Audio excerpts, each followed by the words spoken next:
Good morning, you're watching Addis News Hour. I'm Zoltan Desalegn. Thank you for joining us and do stay tuned. Prime Minister Abiy Ahmed said the current generation should learn from Ethiopia's forefathers' bright history to realize a prosperous Ethiopia. The Premier urged Ethiopians to visit a 3D virtual exhibition of Lalibela rock-hewn churches at Entoto Park. This remark came the previous day, while launch of virtual reality exhibition of Lalibela rock-hewn churches goes on the park. Goshu Meliso has the details. Ethiopia is one of the most fascinating lands in cradle of mankind with rich and varied history. Lalibela rock-hewn churches are worth mentioning. The recent technology of virtual reality is helping to promote its sites. A virtual reality exhibition entitled Lalibela Carving Face has happened to display the entire construction process of Lalibela churches virtually at Entoto Park.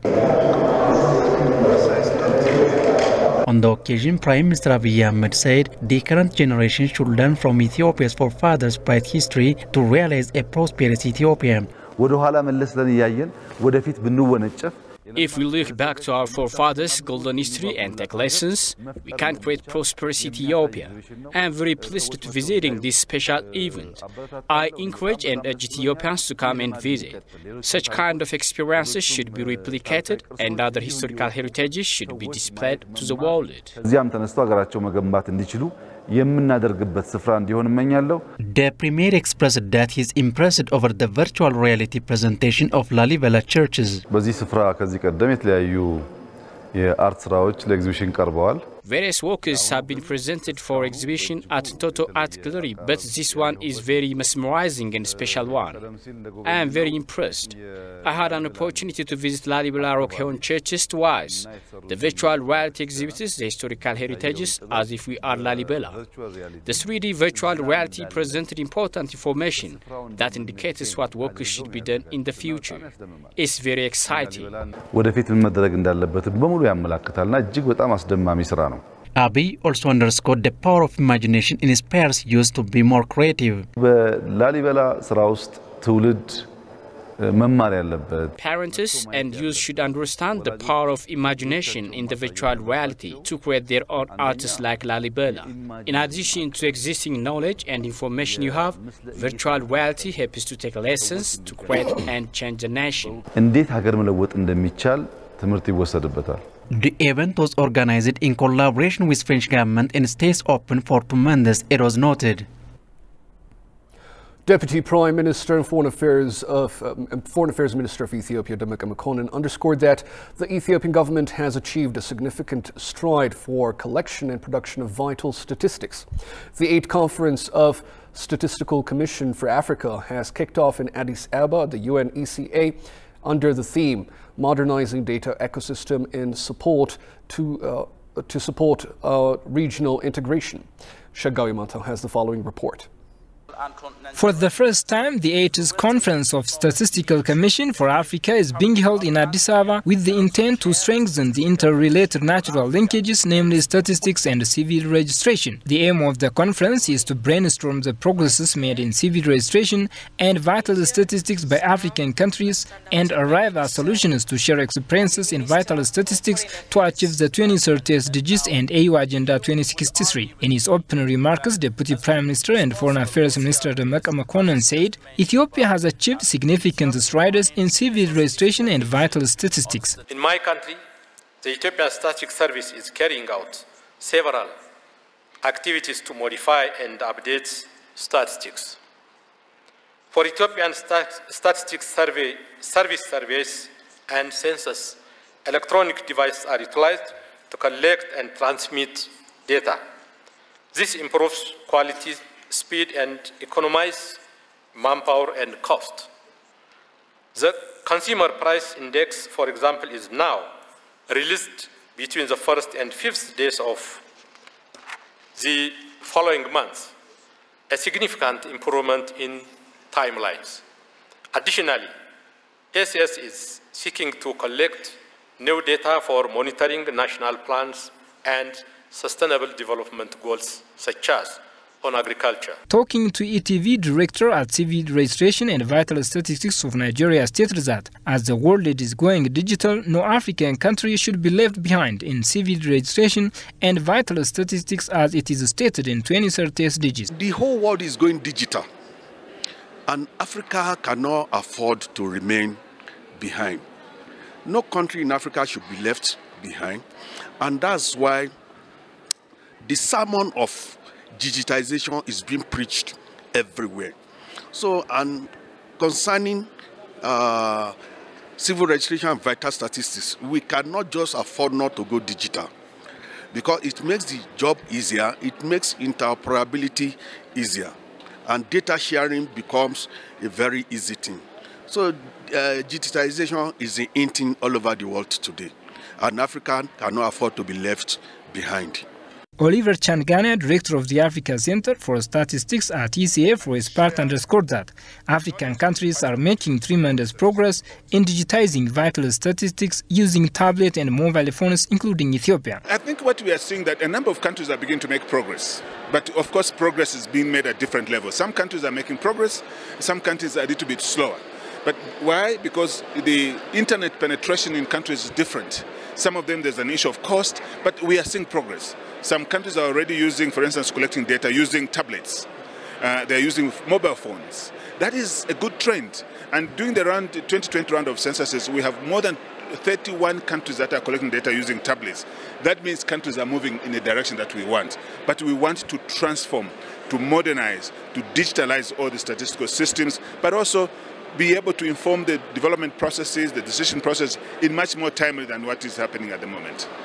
Ethiopia is currently intervening its development endeavors with efficient data system and also striving hard to make wise use of artificial intelligence outputs to ensure its growth and transformation plans.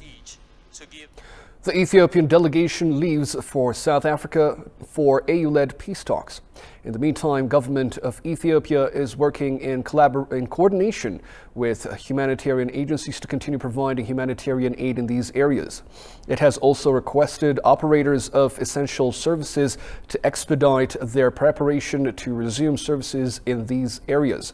The government is also exploring ways in which public administration and social services in these areas could begin in consultation with the local population. Meanwhile, the government of Ethiopia will be participating in the AU-convened peace talks to be held in South Africa. The government of Ethiopia views the talks as an opportunity to peacefully resolve the conflict and consolidate the improvement of the situation on the ground brought about through the sacrifices of the Ethiopian National Defense Force.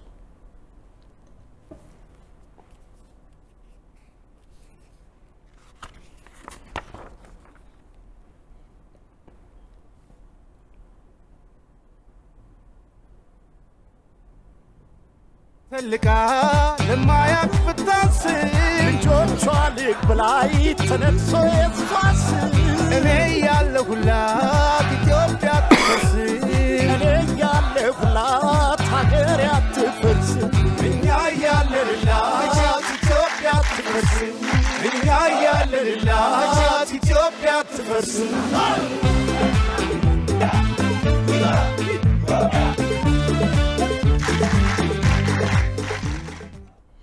A huge rally was held on Monday in Washington, D.C., protesting against the unprecedented undue pressure on Ethiopia.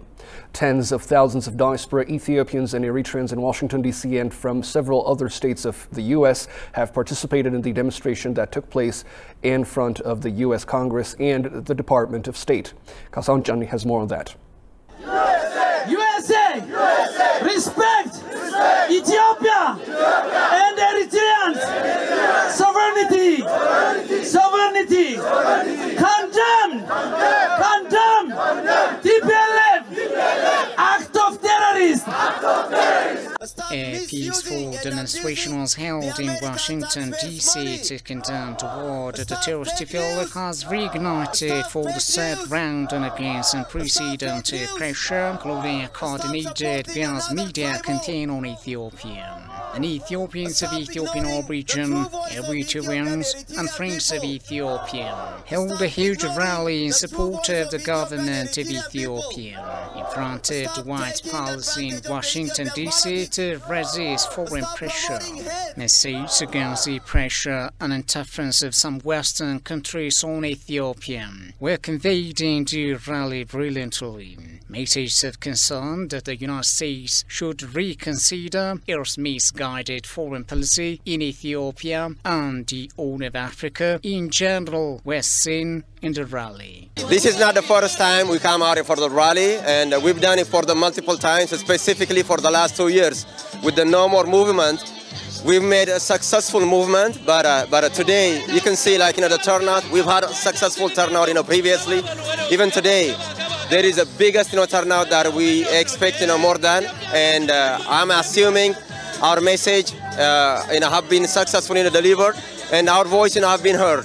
The Peace and Unity Rally was organized for the Ethiopian Association DC Task Force in collaboration with members of the Ethiopian community in America, various institutions and friends. The demonstrators have expressed their protest against the unprecedented undue pressure on Ethiopia by the Biden administration. They have also condemned the atrocities being committed by the terrorist TPLF in Ethiopia and biased and fake reports of some international media about the current situation in the country. The Grand Rally is a change in June and is still part of the global normal campaign to defend Ethiopia's territorial integrity and explore the hidden agenda of foreign entities. Condemn TPLF, act of terrorism, act of terrorism, disarm,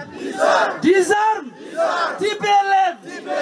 Demonstrators also said the pressure put on Ethiopia by some Western countries results from their ambition of instituting a government based on the dictation, noting Ethiopia can handle its problems by itself without any kind of intervention. Okay, what we have to say, what we're saying for the Western media is our message is Ethiopia can handle its own problem, and we don't need any intervention in our problem. It doesn't mean like we don't need our diplomacy relationship. It doesn't mean like we are we are supported the West or East, but as we see for the last couple of years, it's evident that the news are always screaming every leaders, either EU or US or ambassadors or senators, everybody is screaming as soon as Ethiopia is advancing toward defeating the terrorist group. So what we're saying is either just literally get out of our business so we can handle our own business, and then the other thing is it's not a secret that the TPLF lead Ethiopia for the last 27 years, which they were never complain about it, and US was by our side, and Ethiopia has, whether we agree with the government or not, Ethiopia has elected government right now, and then if we don't like our government, it's our right to change our government with another election. So I'm not saying it was a perfect election, but it was the closest to perfect we had in years. The first time. It was also noted the Ethiopian Embassy in the United States of America announced that the rally was a show of solidarity between Ethiopians, Eritreans, and friends of Ethiopia as a whole that are living in America, besides their role of true patriotic achievement for the development of Ethiopia and the continent at large. Act of terrorism! Disarm! TPLF! For sustainable peace and security in Horn of Africa. Ethiopians are showing their unwavering position on how to discard the undue foreign pressure against Ethiopia due to TPLF's causes. Talking to ETV, Yeshiwas Asafa, who is seasoned politician of Ethiopia, said the sovereignty and territorial integrity of the nation is the ultimate priority that should be maintained. Haptama Shagri has compiled the following report. After the said round attack orchestrated by TPLF, the federal government of Ethiopia is taking proper military measures to restore constitutional order across the country. It's not Talking to TV English, Yeshwas Assefa said the sovereignty and territorial integrity of the country cannot be tabled for discussion. When you see this current issues, the TPLF and such disturbing groups are arising probably before 2 years by attacking the national defense force. So we have to protect our sovereignty. This is our sovereignty to protect our nation. So any intervention is forbidden. We can mention many conventions, many international laws. So any intervention in Ethiopia also should not be tolerated. He added the act of TPLF and Salah should not be tolerated by any means. In regards to peace talks scheduled to happen in South Africa, the politician is in doubt of its success due to the unethical nature of TPLF. I think it is advised to expect more from the nature of TPLF. We didn't get many things from the negotiation, I think, because they do have the history of dismissing their rivals, that they call rivals for themselves. So I didn't expect more, but I wish to save more lives, to save many destructions in the country. So if there is a true negotiation, it will be a new culture for our country, for our especially for Ethiopia. Yeshwas underlined the federal government needs to prioritize activities to transcend the nation by cementing the sovereignty and territorial integrity of the country. I think 2-3 things have to be fulfilled. The first thing is we have to protect the sovereignty of the nation. The sovereignty of the nation should not be on the table. The people who were demonstrating yesterday, their message was we have to protect our sovereignty. So the first thing must be that. And the second thing is we should not enter again in this problem for the third or the fourth round. So we have to end once and for all. And the third thing is other groups have to learn from this, that the Ethiopian people, the Ethiopian Defense Force and the Ethiopian government is not tolerating for who are trying to make in problem that the sovereignty of the nation. Currently, Ethiopians across the country are showing their commitment in rejecting the outlawed TPLF's autocracy as well as its brutal attack against innocent civilians, he stressed. As the war in northern Ethiopia seems to be coming to end, many seem eager to see Tigray without the TPLF. This is the region that the terror group has ruled for many decades without any change in. And for the past 2 years, the group has left the people in a terrible war. A US-based independent researcher on Ethiopian politics, Bisrat Lamesa, has written an article which says a post-TPLF Tigray is becoming increasingly likely, and accordingly to the writer, TPLF can no longer make significant military gains as Ethiopian defense forces are steadily eroding its fighting capabilities, liberating strategic locations, and closing in on its command centers. Johannes van Town has the full account. TPLF's departure from politics is a significant step towards a post-war Ethiopia that can pave ways of economic growth, democratic reform and sustainable peace among others. This is according to a US-based Bisrat Lamesa's article entitled TPLF's Exit, a crucial step towards a post-conflict Ethiopia capable of sustaining peace and development. According to the writer, Western political players seeking a resolution to the war are ready to embrace a post-conflict Ethiopia, but not one without TPLF in government roles. The writer added that the Guardians want TPLF not only to survive, but also to have a vital role in determining the country's destiny. As a window of opportunity closed with the National Defense Forces military advance, they are urging an unconstitutional ceasefire to prevent TPLF from dissolving completely. Then they want the AU-led peace negotiation to facilitate TPLF's re-entry into Ethiopia's political arena as a recognized regional authority. It's unlikely that the Ethiopian government will accept this scheme. Saying so, the article presents 3 reasons for why the problem of false promises, implementation of challenges, and adverse consequences.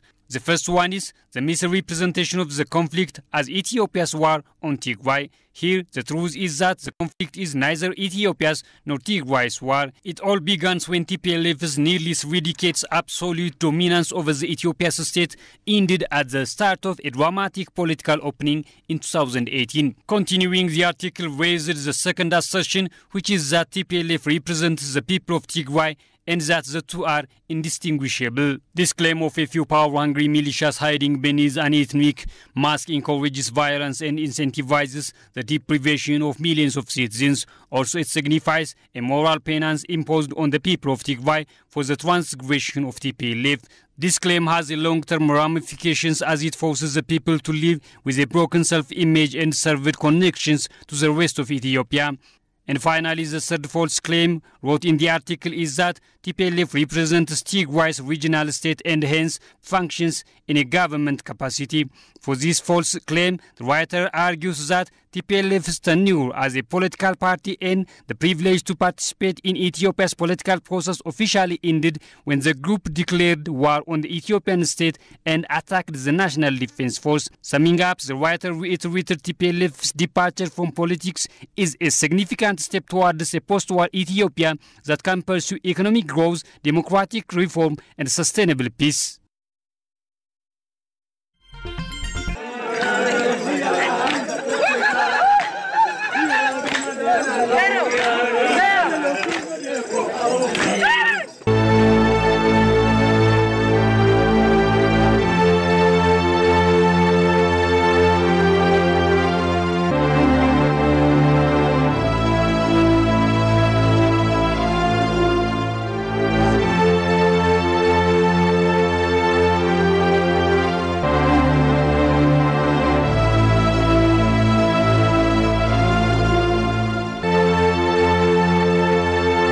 እንኳን ደህና መጣችሁ ማጎ ብሔራዊ ፓርክ በጣም በተፈጥሮ ጸጋ ውብ የሆነችና በተራሮች የተከበበች መሃላ እንዲሁም ታንዛኒያ ግሮንጎሮ የምትባል የኢኮሎጂ ጥበቃ ቦታን የምትመስል ነው መሃላ ይሄ ውስጥ በዚህ ብሔራዊ ፓርክ ውስጥ እንግዲህ በኢትዮጵያ ካሉት አንጋፋ የተባለ ከፍተኛ ገቢ የሚሰበስብ እስከ 2.4 ሚሊዮን በአመት ገቢ የሚሰበስብ የቱሪስት መስህብ ዙሪያው በባህላዊ የታጀበ ማህበረሰብን ያቀፈ ነው።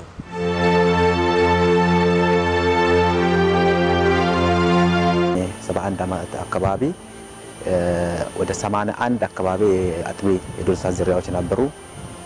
ከነዛ ውስጥ ትላልቅ አጥቢ የዱር እንስሳት የሚባሉት ጎሽ፣ ዝሆን፣ ዲፋርሳ ሌላ እነዚህ ስጋ በል የሆኑት አንበሳ፣ ነብር የመሳሰሉት አሉ። አሁን ላይ ከነዚህ ውስጥ የተወሰነ የዱር እንስሳት ዝርያዎች በተለያየ ምክንያት ከዚህ ከብሔራዊ ፓርኩ ጠፍተዋል።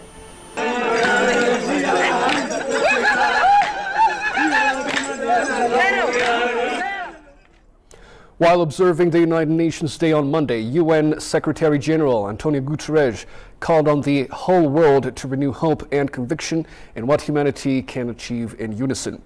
Officials of the United Nations Economic Commission for Africa and heads of foreign affairs in Ethiopia gather in the UN ECA to mark the 2022 United Nations Day. Tigster Nisa has attended the event. Take a look.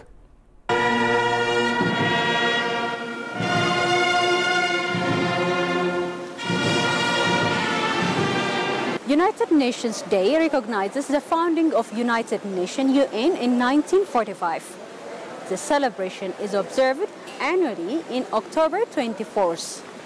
Here in Ethiopia, UN Day has been observed in the premises of UN Economic Commission for Africa in an attendance of diplomatic corps.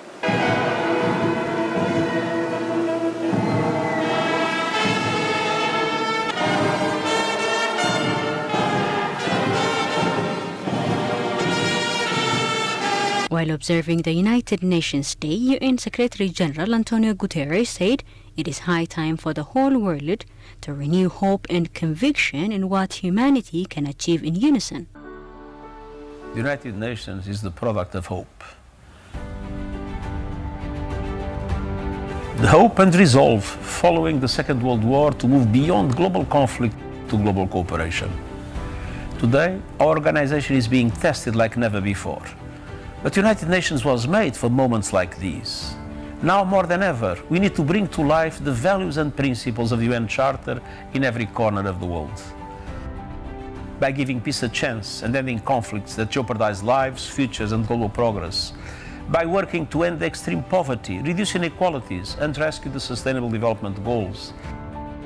By safeguarding our planet, including by breaking our addiction to fossil fuels and kick-starting the renewable energy revolution. And by finally balancing the scales of opportunity and freedom for women and girls and ensure human rights for all. As we mark UN Day, let us renew our hope and conviction in what humanity can achieve when we work as one in global solidarity. Director General for International Organizations Affairs at the Ministry of Foreign Affairs, Ayala Lire, on his part noted that Ethiopia is striving to realize green growth. Furthermore, Ethiopia is also striving to realize green growth through generating renewable energy and the Green Legacy Initiative, which is part of our efforts to build a climate-resilient economy. This important initiative has already created a national movement aimed at raising the public awareness about the environmental degradation and remedial actions. Consequently, billions of tree seedlings have been planted nationwide over the last 4 years.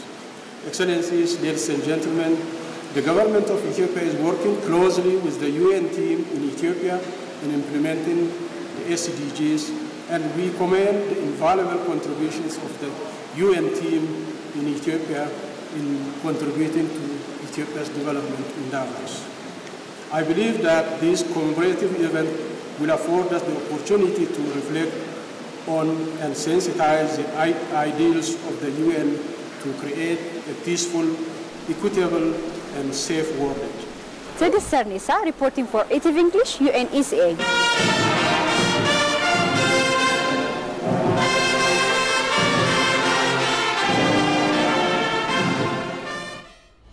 You're watching Addis News Hour. Let's take a recap of the top stories once again.